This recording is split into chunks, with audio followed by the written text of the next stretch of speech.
Mr. Thomas Chan had been the janitor at Riverside High School for 3 years, and in that time, he'd perfected the art of being invisible.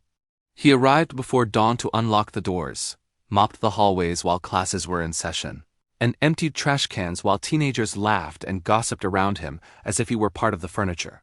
At 52, with graying hair and a weathered face, he moved through the school in his navy blue maintenance uniform, pushing his cleaning cart with quiet efficiency. The students never looked at him directly. The teachers offered polite nods at best. He was just the janitor, the invisible man who kept their world clean while remaining beneath their notice. Brandon Hayes was exactly the kind of student who never noticed people like Mr. Chan, the senior class president and star of the basketball team. Brandon moved through Riverside High like he owned it. His college acceptance letters were already rolling in, full scholarships to Division I schools. On this particular Tuesday morning, Brandon nearly tripped over Mr. Chun's mop bucket in the main hallway. "Dude, watch it," he snapped, not even looking at the janitor's face. His friends laughed as Mr. Chun quietly moved his equipment, mumbling an apology. Brandon didn't think about it again. But what was about to happen would change everything.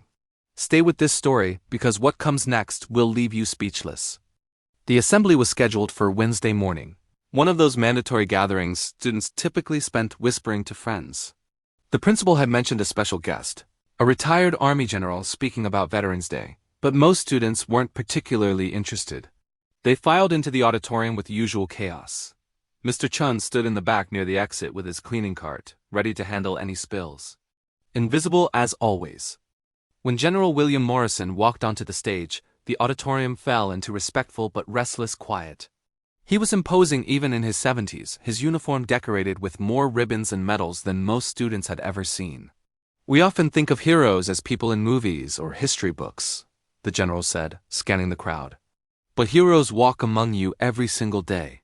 They're the people you pass in hallways, whose stories you've never asked to hear because you've never really looked at them." Then the general did something unexpected. He stepped away from the podium, his gaze fixed on the back of the auditorium. "In fact, there's a hero in this room right now. Someone who served with more courage than I could adequately describe.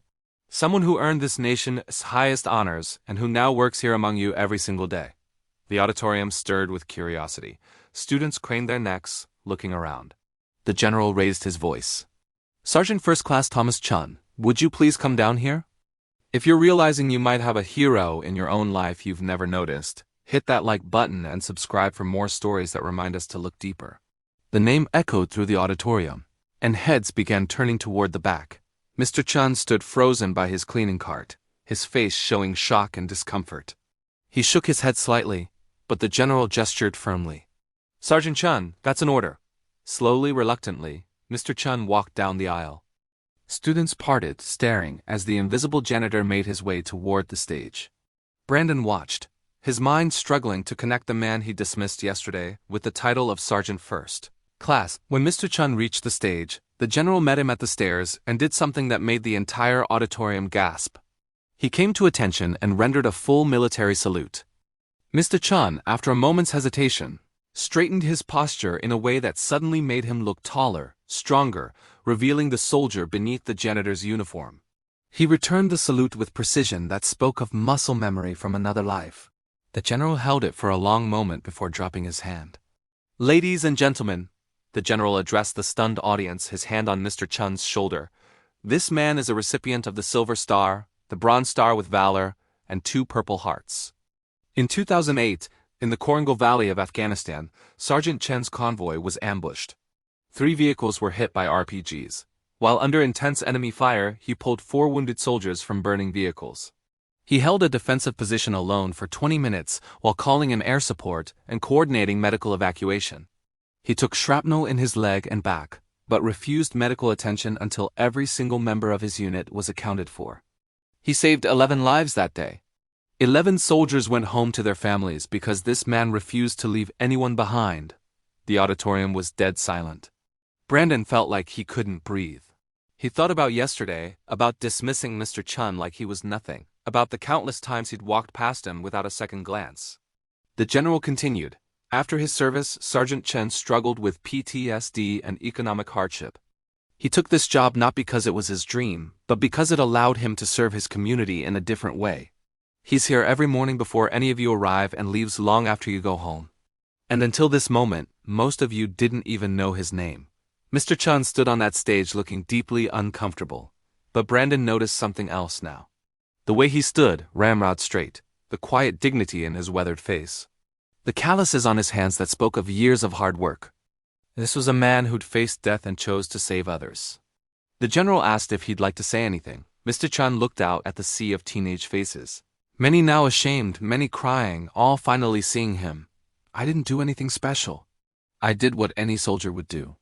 What I want you to understand is this. Everyone has a story. Everyone around you has fought battles you know nothing about. The person serving your lunch, teaching your class, cleaning your hallways, they all have dignity and deserve your respect. You don't need to thank me for my service. Just see me. See everyone. The applause started slowly, then built into a standing ovation that lasted 5 minutes. Students were crying openly, teachers too. When the assembly ended, students didn't rush out. They approached Mr. Chun, shaking his hand, apologizing, thanking him. Brandon waited until the crowd thinned, his heart pounding with shame. Sir, I'm so sorry. Yesterday I was rude to you. I've been blind. Mr. Chun looked at him with kindness that comes from someone who's seen the worst of humanity and chooses gentleness anyway. Son, you're learning. That's all any of us can do. Learn and do better tomorrow. Over the following weeks, Riverside High changed. Students greeted Mr. Chun by name.